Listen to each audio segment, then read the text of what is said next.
Mabigat ang naging akusasyon ng depensa sa Malacanang, nakikialam umano si Pangulong Ninoy Aquino sa impeachment trial at ang gumagapang sa Senator Judges, si Executive Secretary Paquito Ochoa Jr. sa halagang 100 milyong piso.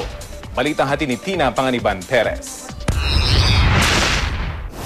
Ginoong Pangulo, ipatupad niyo po ang karapatan ng depensa na maglabas ng ebidensya ayon sa proseso na pinili niyo at sinasaayos ng konstitusyon. Kasimpalaban ng kulay pula nilang suot ang kanilang pahayag. Ginagapang daw ng Malacanang ang ilang senator judge para wag sundin ang TRO na inilabas ng Korte Suprema na pumipigil sa pagbubukas sa dollar accounts ng Chief Justice.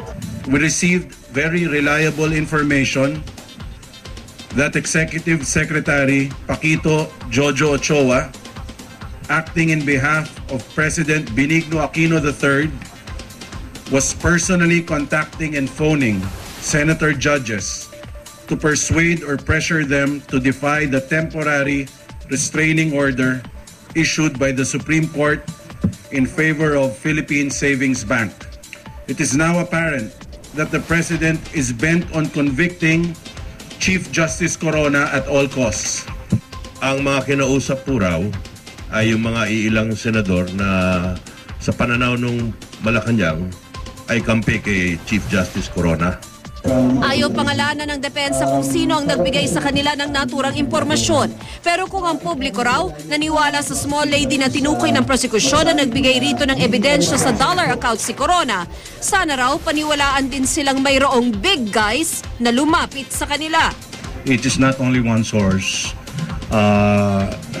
but we have to protect him as we promised. And the others who likewise brought the information to our attention. Alam nyo, tamaan na kami ng kidlat sa pawikan Tagalog, no? Kung kami nagsisinungaling o may anumang bahid ng kasinungalingan na sinasabi namin sa inyo. Ang kwento raw ng sources ng depensa, ang kapalit ng pagsunod sa Malacanang, daan-daang milyong pisong halaga ng mga proyekto. Ang expectation po namin within this week, maglalabas po ng 100 million per senator. Kung ang gusto lang daw ng Malacanang ay pabuksan ng bank account si Corona, wala naman daw problema sa depensa, basta't susundin ang tamang proseso. Bakit daw pilit na pinabubuksan sa kanila ng prosekusyon ng dollar accounts ng Chief Justice, gayong ang prosekusyon ang dapat daw magpatunay sa mga naturang account? Kung bank account lang ang pinoproblema niyo po, huwag po kayong mag-apura. Bubuksan po lahat yan ng punong maestrado dahil hindi po niya ninakaw yan. Relax lang po, Mr. President. Yung dollar account, pag nabuksan siya, anong impact niya sa defense? Wala namang kaming impact na inaasahan dito dahil palagi namang naghihintay tayo ng bomba na wala namang bomba. Diba? Bomba dun sa dollar account? Wala eh. Nagpahaging pa ang depensa na ang ginagawa ng Pangulong pakikialam umano sa impeachment trial ay culpable violation of the Constitution na isa sa mga batayan ng impeachment. Ipa-i-impeach din kaya nila ang Pangulo?